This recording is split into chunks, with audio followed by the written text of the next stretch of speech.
Hello everyone, welcome back to the channel. So आज के इस वीडियो में हम इम्पॉर्टेंट कॉन्स्टिट्यूशनल अमेंडमेंट्स देखने वाले हैं। स्टैटिक जीके का आपका पार्ट है और सारे ही एग्ज़ाम में ये टॉपिक तो इम्पॉर्टेंट है ही। तो चलिए शुरुआत करते हैं। हम सबसे पहले देखेंगे पहला अमेंडमेंट कब हुआ था। संविधान लागू होने के अगले साल ही 1950 में हमारा संविधान लागू हुआ और 1951 में ही पहला अमेंडमेंट किया गया था संविधान के अंदर। किस बारे में किया गया था? तो स्टेट को एम्पावर किया गया था to make the advancement of socially and economically backward classes. 7वें 9th शेड्यूल शामिल किया गया था संविधान में to protect the land reform. मैंने पहले भी कई बार इस चीज़ को एक्सप्लेन किया है कि आज़ादी के बाद क्या हो रहा था, लैंड रिफॉर्म्स, बहुत सारे भूमि सुधार कानून लागू किए जा रहे थे और उसके तहत ज़मींदारी, काश्तकारी सिस्टम, इन सबको हटाया जा रहा था और जिनके पास भूमि नहीं थी उनको भूमि दी जा रही थी, जिनके पास बहुत ज़्यादा भूमि थी उनसे लेकर भूमि की हदबंदी लागू की जा रही थी। यानी कि एक लिमिट तय कर दी गई कि इससे ज़्यादा किसी के भी पास ज़मीन नहीं हो सकती है और उस लिमिट से ज़्यादा जिसके पास भी ज़मीन है वो ज़मीन सरकार को दे दी जाए, ताकि वो जो सरकार के पास ज़मीन आएगी, भूमिहीन जिनके पास कोई ज़मीन है ही नहीं, उनको सरकार दे सके। ये सब किया जा रहा था। अब इसी में हमारे पास एक फंडामेंटल राइट था उस समय पर, राइट टू प्रॉपर्टी, जिसको अभी तो हटा दिया गया है। वो एक साधारण कानूनी अधिकार है लेकिन हमारा फंडामेंटल राइट नहीं है, राइट टू प्रॉपर्टी। अब देखिए ये दोनों चीज़ें कितने कॉन्ट्रास्ट एक दूसरे से हैं। संपत्ति रखने का हमारा अधिकार भी था और साथ में सरकार कह रही थी कि सिर्फ इतनी ही संपत्ति आप रख सकते हैं। तो इस वजह से क्या हो रहा था, और फंडामेंटल राइट्स के लिए वैसे भी ये होता है कि हम सुप्रीम कोर्ट के पास जा सकते हैं डायरेक्टली कि देखिए हमारा जो अधिकार है वो लागू नहीं हो रहा है। तो ऐसे में जो बड़े बड़े ज़मींदार थे या जिनके पास बहुत ज़मीन हुआ करती थी वो लोग फिर सुप्रीम कोर्ट पहुँच जाते थे। तो ये चीज़ें क्रिएट हो रही थी। इस वजह से क्या किया गया, 9th शेड्यूल लाया गया और ये बोला गया 9th शेड्यूल में जिस भी टॉपिक को रख दिया जाएगा, जिस भी टॉपिक को इसमें डाल दिया जाएगा, उसका जुडिशियल रिव्यू नहीं हो सकता। मतलब कोर्ट के पास अगर वो केस जाए भी तो कोर्ट इस बारे में कुछ भी नहीं करेगी। ठीक है, तो लैंड रिफॉर्म वाला जो टॉपिक है ये 9th शेड्यूल में ही डाल दिया गया था, इसलिए इसको लाया गया था पहले ही अमेंडमेंट में। फिर इसके अलावा एक और चीज़ की गई थी कि 3 और ग्राउंड्स ऑफ रिस्ट्रिक्शन लगाए गए थे freedom of speech and expression पर। मतलब हमारे पास आर्टिकल 19 जो है इसमें क्या बोला गया है कि हमारे पास वैसे तो 19 में 6 अधिकार हैं, उनमें से पहला अधिकार क्या है हमारा, freedom of speech and expression. तो इसके रिस्ट्रिक्शन के लिए 3 और ग्राउंड्स इसमें जोड़ दिए गए थे। पहला है पब्लिक ऑर्डर। अगर पब्लिक ऑर्डर ख़राब हो रहा है, उसमें प्रॉब्लम आ रही है, तो फ्रीडम ऑफ स्पीच और एक्सप्रेशन को रोका जा सकता है। साथ में अगर किसी फॉरेन कंट्री के साथ में फ्रेंडली रिलेशन अफेक्ट हो रहे हैं तो रोका जा सकता है। और इंसाइटमेंट टू एन ऑफेंस, इस आधार पर भी freedom of speech and expression को रोका जा सकता है। ठीक है, अब बात करते हैं सेकेंड अमेंडमेंट की, जो कि हुआ था 1952 में। इसके ज़रिए क्या किया गया था, ये लोकसभा मेंबर्स के बारे में है। लोकसभा में जो रिप्रेजेंटेशन होता है लोगों का, 7,50,000 लोगों पर एक व्यक्ति, एक मेंबर रिप्रेजेंट कर सकता है, इतने लोगों को लोकसभा में। ठीक है, ये चीज़ बोली गई थी। फिर 4th अमेंडमेंट होता है 1955 में। इसमें बोला गया कि अगर स्टेट, हमारा राज्य या फिर सरकार प्राइवेट प्रॉपर्टी को ले लेती है, उसका एक्विजिशन कर लेती है, क्योंकि मान लीजिए कोई हाईवे बनना है, हाईवे किसी जगह से निकालना है उसको, तो उसके लिए जगह चाहिए ना, और मान लीजिए वहाँ पर पहले से लोग रह रहे हैं या फिर लोगों के खेत हैं, वहाँ पर ज़मीनें हैं, तो क्या किया जाएगा, उन लोगों से वो ज़मीनें ली जाएंगी ना। तो अगर ऐसा एक्विजिशन होता है तो कंपनसेशन का स्केल इसमें तय किया गया। ठीक है, इसके अलावा 4th इसमें ही अमेंडमेंट में ही स्टेट को अथॉरिटी दी गई टू नेशनलाइज एनी ट्रेड, और साथ में आर्टिकल 31A का एक्सटेंशन किया गया। फिर आता है 7th अमेंडमेंट एक्ट 1956 में होता है। इसके ज़रिए यूनियन टेरिटरीज़ को इंट्रोड्यूस किया गया।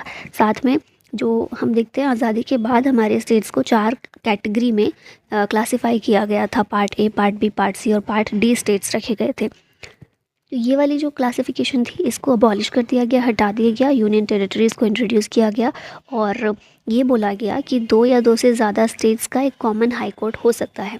ठीक है, ज़रूरी नहीं है हर एक स्टेट का एक हाई कोर्ट ही बनाया जाए। कहीं पर मान लीजिए छोटा स्टेट है, जनसंख्या काफ़ी कम है, तो आसपास के कोई हाई कोर्ट का काम उसको सौंपा जा सकता है। ठीक है, कॉमन हाई कोर्ट 2 या 2 से ज़्यादा स्टेट का हो सकता है, ये कहा गया था 7th अमेंडमेंट में 1956 में। तो इसमें ये वाली जो लाइन है ये बहुत इंपॉर्टेंट है। फिर आता है 9th अमेंडमेंट एक्ट 1960 में होता है ये। इसमें वेस्ट बंगाल में एक जगह थी जो पूर्वी पाकिस्तान को दे दी गई। इंडो पाकिस्तान एग्रीमेंट होता है 1958 में, उसी के तहत। फिर ये इतना इम्पॉर्टेंट है नहीं। ठीक है, फिर 10th अमेंडमेंट की बात करते हैं, 1961 में होता है ये। इसके ज़रिए दादर नगर हवेली जो है इसको एक यूटी का, यूनियन टेरिटरी का दर्जा दिया गया। 11th शेड्यूल भी 1961 में होता है। इसके ज़रिए वाइस प्रेसिडेंट के इलेक्शन के प्रोसीजर को चेंज किया गया by providing for an electoral college. फिर होता है 12th अमेंडमेंट एक्ट 1962 में। इसके ज़रिए गोवा, दमन और दीव इनको इंडियन यूनियन में शामिल किया गया, क्योंकि आपको पता है गोवा, दमन और दीव पुर्तगालियों के अधिकार में था 1962 से पहले। तो इस अमेंडमेंट के ज़रिए भारत का पार्ट इनको बनाया गया। फिर होता है 13th अमेंडमेंट 1962 में ही। इसके ज़रिए नागालैंड को स्पेशल प्रोविज़न और स्टेटस प्रोवाइड किया गया। 14th अमेंडमेंट होता है 1963 में। पौडुचेरी को इंक्लूड किया गया भारत में यूनियन टेरिटरी के रूप में। इसके अलावा इसी अमेंडमेंट के ज़रिए काउंसिल ऑफ मिनिस्टर और लेजिस्लेचर इनको कुछ स्टेट जैसे हिमाचल प्रदेश, मणिपुर, त्रिपुरा, दमन एंड दीव, गोवा, पुडुचेरी, इनमें काउंसिल ऑफ मिनिस्टर और लेजिस्लेचर प्रोवाइड किया गया। 15th अमेंडमेंट होता है 1963 में। इसके ज़रिए हाई कोर्ट जजेस की रिटायरमेंट एज को 60 से बढ़ाकर 62 किया गया था। 17th अमेंडमेंट 1964 में होता है। इसमें बोला गया कि कोई भी ऐसी ज़मीन जो कि खेती जिस पे की जा रही है, उपजाऊ जो भूमि है, उसका एक्विजिशन नहीं किया जाएगा unless the market value of the land is paid as compensation. Compensation कभी पूरा नहीं मिलता है, जितनी मार्केट वैल्यू है ज़मीन की पूरा नहीं मिलता है वो। लेकिन अगर कोई खेती योग्य ज़मीन है, पर्सनल कल्टीवेशन वाली ज़मीन है, तो जब तक उसके मार्केट वैल्यू के हिसाब से ही उसको कंपनसेशन नहीं दिया जाता उसके लिए, तब तक उसका एक्विजिशन नहीं किया जा सकता है। ठीक है, फिर बोला गया, फिर आया 18th अमेंडमेंट 1966 में। ये नए स्टेट्स के फॉर्मेशन से रिलेटेड था। 21st अमेंडमेंट 1967 में हुआ, जिसके ज़रिए 8th शेड्यूल में अभी हमारी कितनी लैंग्वेजेस है? 22। स्टार्टिंग में 14 थी। ठीक है, जब हमारा संविधान बना उस टाइम पर 14 लैंग्वेजेस को इसमें रखा गया था। तो 15वीं लैंग्वेज पहली बार इसमें ऐड हुई, मतलब 14 से 22 तक का सफ़र कैसा रहा? तो पहली बार 15वीं लैंग्वेज सिंधी को शामिल किया गया 21st अमेंडमेंट के ज़रिए 1967 में। फिर होता है 24th अमेंडमेंट 1971 में। इसमें पार्लियामेंट को ये पावर दी गई कि वो संविधान के किसी भी पार्ट में अमेंडमेंट कर सकते हैं, including fundamental rights, bye amending article 13 and 368। साथ में इसमें एक चीज़ और बोली गई कि प्रेसिडेंट जो हैं, कॉन्स्टिट्यूशनल अमेंडमेंट बिल अगर लाया जाता है तो उस पर अपनी असेंट देने के लिए कंपलसरी उनके लिए है, मतलब प्रेसिडेंट को कॉन्स्टिट्यूशनल अमेंडमेंट बिल में अपनी असेंट देनी ही पड़ेगी, कोई और चॉइस नहीं है उनके पास। फिर आता है 26th अमेंडमेंट 1971 में होता है। इसके ज़रिए प्रिवी पर्स को ख़त्म कर दिया गया। प्रिवी पर्स जो भी प्रिंसली स्टेट्स थे, उनके रूलर्स को, जो शासक प्रिंसली स्टेट्स के हुआ करते थे, उनको एक पेंशन दी जाती थी, उसको ख़त्म कर दिया गया। 26th amendment 1971। 31st अमेंडमेंट 73 में होता है। इसके ज़रिए लोकसभा सीट्स जो हैं उनका नंबर बढ़ा दिया गया, फ्रॉम 525 टू 545। 33 अमेंडमेंट होता है 1974 में। इसमें एमपीज़ के रेजिग्नेशन से रिलेटेड प्रोविज़न जो है वो बताया गया। एमपीज़ और स्टेट लेजिस्लेचर्स जो होते हैं उनमें उनके रेजिग्नेशन से रिलेटेड प्रोविज़न इसमें बताया गया। 35th अमेंडमेंट होता है 1974 में।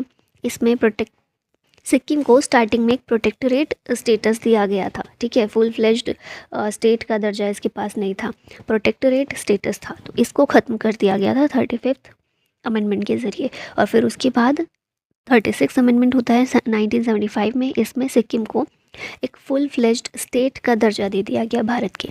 38th अमेंडमेंट होता है 1975 में, सेम ईयर में। इसमें बोला गया declaration of emergency promulgation of ordinance by president is non justiciable.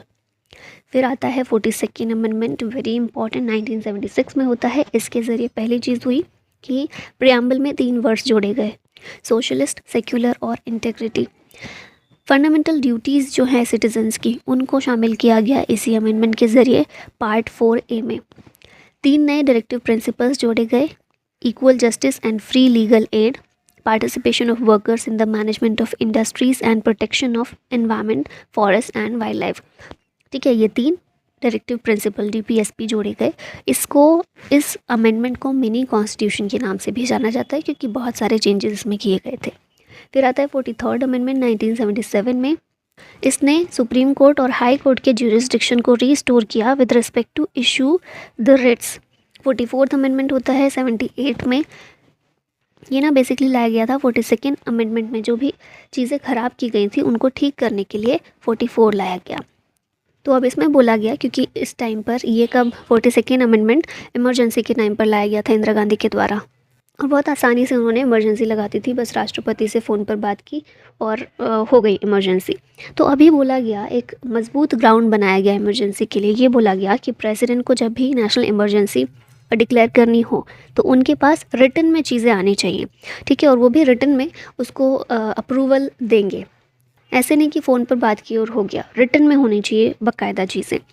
इसके अलावा हम देखें तो इंटरनल डिस्टर्बेंस के आधार पर इंदिरा गांधी ने लगाई थी इमरजेंसी, तो उसको चेंज करके आर्म्ड रिबेलियन कहा गया। जब तक हथियारों का यूज़ नहीं हो रहा है, आर्म्ड रिबेलियन नहीं हो रहा है, तब तक इमरजेंसी नहीं लग सकती। इंटरनल डिस्टर्बेंस जो है, इसको डिफ़ाइन करना मुश्किल है। किसी भी छोटी मोटी चीज़ को, किसी भी छोटे मोटे विवाद को इंटरनल डिस्टर्बेंस बोल के नेशनल इमरजेंसी लगाई जा सकती है, तो इसलिए इसको चेंज किया गया। फिर इसके अलावा राइट टू प्रॉपर्टी को फंडामेंटल राइट से हटा दिया गया, इसको एक साधारण सा 300A में एक लीगल राइट बना दिया गया। Fundamental rights guaranteed bye article 20 and 21 can not be suspended during national emergency. ये बोला गया कि ये दोनों राइट्स सस्पेंड नहीं हो सकते किसी भी हाल में, बाकी सारे प्रेसिडेंट कर सकते हैं। फिर है 50th अमेंडमेंट 1984 में होता है। इसके ज़रिए पार्लियामेंट को एम्पावर किया गया to restrict the fundamental rights of the person working in intelligence organisations. 52nd, हाँ, जैसे आपने देखा होगा इंटेलिजेंस हमारी ऑर्गेनाइजेशन जो भी होती हैं, IB है, रॉ है, यहाँ पर काफ़ी कड़ी सुरक्षा को मद्देनज़र रखते हुए जो भी वहाँ पर काम कर रहे होते हैं उन सभी के लिए कई चीज़ें रिस्ट्रिक्ट होती हैं, है ना। जैसे मोबाइल फ़ोन, अपना स्मार्टफोन नहीं चला सकते हैं, वो सोशल मीडिया पर वो एक्टिव नहीं रह सकते, अपनी आइडेंटिटी को खुलकर सबके सामने नहीं रख सकते, ऐसी चीज़ें हैं। तो ये रिस्ट्रिक्ट करने वाली चीज़ें ही हैं, लेकिन पार्लियामेंट के पास ये अधिकार है कि वो कर सकती हैं देश की सुरक्षा के लिए। फिर 52nd अमेंडमेंट 1985 में होता है। इसने प्रोवाइड किया anti defection law. 10th schedule संविधान में जोड़ा गया और बोला कि डिफेक्शन के ग्राउंड पर भी जो हमारे पार्लियामेंट और स्टेट लेजिस्लेचर के मेंबर्स होते हैं उनको डिसक्वालीफाई किया जा सकता है। 58th अमेंडमेंट होता है 1987 में। इसने प्रोवाइड किया for an authoritative text to the constitution in Hindi language. फिर 61 होता है 1989 में। इसके ज़रिए हमारी वोटिंग एज 21 साल से कम करके 18 साल कर दी गई for the Lok Sabha and state legislative assembly elections. 69th amendment होता है 1991 में। इसमें दिल्ली को स्पेशल स्टेटस प्रोवाइड किया गया by designing it as the national capital territory of Delhi. 71st amendment होता है 1992 में। इसके द्वारा 8th शेड्यूल में 3 और लैंग्वेजेस ऐड की गई, 16th, 17th और 18th।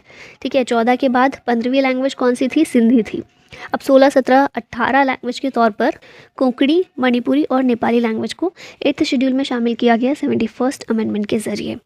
फिर 73rd अमेंडमेंट होता है 1992 में। ये तो सबको पता ही है, पंचायती राज इंस्टीट्यूशन को संवैधानिक दर्जा दिया गया, 11th शेड्यूल शामिल किया गया और पार्ट 9 ऐड किया गया। फिर होता है 74th अमेंडमेंट जो था नगर पालिका के लिए, म्यूनिसिपैलिटीज़ के लिए, 12th शेड्यूल और पार्ट 9A ऐड किया गया। 77th अमेंडमेंट 1995 में होता है। इसने गवर्नमेंट जॉब में प्रमोशन में रिजर्वेशन प्रोवाइड किया for schedule caste and schedule tribe. 81st amendment होता है 2000 में। इसने एम्पावर किया स्टेट्स को to consider the unfilled reserved vacancies of a year as a separate class of vacancies to be filled up in any succeeding year or years। मतलब ऐसी सारी vacancies जो फिल नहीं हो पाई जॉब्स के लिए, उन सभी को सेपरेट क्लास ऑफ वैकेंसीज़ के तौर पर बाद में फिल किया जा सकता है। 86th अमेंडमेंट होता है 2002 में। ये भी इम्पॉर्टेंट है क्योंकि इसमें क्या किया गया कि हमारा राइट टू एजुकेशन हमें प्रोवाइड किया गया। ठीक है, एलिमेंट्री एजुकेशन फ्री और कंपलसरी किया गया बच्चों के लिए between 6 and 14 years of age, 6 से 14 साल के बच्चों के लिए। और इसके ज़रिए एक फंडामेंटल ड्यूटी भी ऐड की गई अंडर आर्टिकल 51A। फिर है 91st अमेंडमेंट 2003 में ये होता है। ये भी इम्पॉर्टेंट है, याद रखना। इसमें बोला गया कि प्राइम मिनिस्टर को मिलाकर जो मिनिस्टर्स के नंबर होते हैं वो सेंट्रल काउंसिल ऑफ मिनिस्टर्स में, ठीक है, हमारी लोकसभा में, हमारे पार्लियामेंट में जो काउंसिल ऑफ मिनिस्टर्स हैं प्राइम मिनिस्टर को मिला के वो 15% से ज़्यादा नहीं होने चाहिए। ठीक है, 15% of the total strength of the Lok Sabha. पहले इसकी भी मैंने स्टोरी बताई है कि पहले बहुत सारे, क्योंकि गठबंधन की सरकारें बनती थी तो सबको खुश रखने के लिए सबको मिनिस्टर बना दो, बहुत सारी छोटी छोटी मिनिस्ट्रीज़ क्रिएट कर दी, बहुत सारे मिनिस्टर बन गए। तो इसको कम करने के लिए बोला गया कि जितने भी लोकसभा में टोटल मेंबर्स हैं उनके 15% से ज़्यादा मंत्री नहीं होने चाहिए। एंड आई होप आप मंत्री और मेंबर्स में फ़र्क समझते हैं। ठीक है, फिर होता है 92nd अमेंडमेंट 2003 में, ये भी होता है। इसके ज़रिए अब अनदर लैंग्वेजेस 18 से लेकर 22 तक ये लैंग्वेजेस शामिल की गई। 22 है ना अभी, तो ये फाइनल 92nd अमेंडमेंट हुआ था जिसके ज़रिए 4 और लैंग्वेजेस शामिल की गई, बोडो, डोगरी, मैथिली और संथाली 8th शेड्यूल में। और इसी के साथ हमारी लैंग्वेज 18 से बढ़कर 22 हो गई। 96th अमेंडमेंट होता है 2011 में। इसमें ओडिया जो है इसको चेंज करके ओडिया किया गया, मतलब इस स्पेलिंग में चेंज किया गया। प्रोनाउंस कैसे करेंगे आप देख लीजिएगा। और जो ओडिया लैंग्वेज थी इसको ओडिया के तौर पर प्रोनाउंस किया जाएगा। फिर होता है 97th अमेंडमेंट, ये होता है 2011 में ये भी। और इसके ज़रिए कोऑपरेटिव सोसाइटीज़ को कॉन्स्टिट्यूशनल स्टेटस और प्रोटेक्शन प्रोवाइड किया गया। 101st अमेंडमेंट होता है 2017 में। जीएसटी को इंट्रोड्यूस किया गया इसके ज़रिए। जीएसटी एक इनडायरेक्ट टैक्स है, सबको पता ही है। फिर 102nd अमेंडमेंट 2018 में किया जाता है जिसके ज़रिए national commission for backward class को दिया जाता है constitutional status under India's ministry of social justice and empowerment. पहले से ही नेशनल कमीशन फॉर एससी और एसटी था, लेकिन बैकवर्ड क्लासेस के लिए 102nd अमेंडमेंट के ज़रिए प्रोवाइड किया गया। फिर आता है 103rd अमेंडमेंट 2019 में ये होता है। इसके ज़रिए EWS कैटेगरी को 10% रिजर्वेशन प्रोवाइड किया गया पब्लिक एम्प्लॉयमेंट में। 104 104th अमेंडमेंट 2020 में किया जाता है और इसके ज़रिए लोकसभा में शेड्यूल ट्राइब और शेड्यूल कास्ट इनको रिजर्वेशन प्रोवाइड किया गया है। तो इसको अगले 10 सालों के लिए फिर से बढ़ाया गया। ठीक है, मतलब 10-10 साल के लिए किया जाता रहा है, हमेशा से ही बढ़ा देते हैं, हर बार 10 साल के लिए बढ़ा देते हैं। तो उसका अब ख़त्म होने वाला था जो टाइम पीरियड था, इसलिए अब फिर से 10 साल के लिए इसको बढ़ा दिया गया। फिर आता है 105th अमेंडमेंट एक्ट 2021 में ये होता है। ये ना एक तरह से 103rd अमेंडमेंट जो है इसी के एक्सटेंशन के तौर पर इसको किया गया कि स्टेट गवर्नमेंट्स को पावर दी गई कि वो SEBC लिस्ट अपनी प्रिपेयर कर सकते हैं। पहले ये पावर सिर्फ सेंट्रल गवर्नमेंट के पास थी, लेकिन 105 जो अमेंडमेंट हुआ 105 इसके ज़रिए स्टेट गवर्नमेंट को भी ये पावर दे दी गई। और इसके बाद एक 106 अमेंडमेंट भी होता है 2003 में। सितंबर 2023 में ही इसको किया गया है फाइनल। ये मेंशन कर दिया जाएगा इधर, ठीक है, आपको ये जब PDF प्रोवाइड होगी तो उसमें हो जाएगा मेंशन। ये क्या था बेसिकली, लोकसभा में हम देखते हैं ना विमेन के रिजर्वेशन के लिए, जिसके लिए बहुत टाइम से बहस चली आ रही है कि महिलाओं को भी रिजर्वेशन देना चाहिए। तो ये 106 अमेंडमेंट 2023 में इसके ज़रिए ये चीज़ की गई है कि महिलाओं को रिजर्वेशन प्रोवाइड किया गया है लोकसभा के अंदर। ठीक है, वुमेन रिजर्वेशन बिल है ये। तो बस ये है हमारे सारे अमेंडमेंट्स जो अभी तक किए गए हैं, इंपॉर्टेंट अमेंडमेंट्स संविधान के। ये PDF आपको मिल जाएगी टेलीग्राम में। और बस इसी के साथ ये वीडियो का होता है and. Thank you so much for watching. जय हिंद।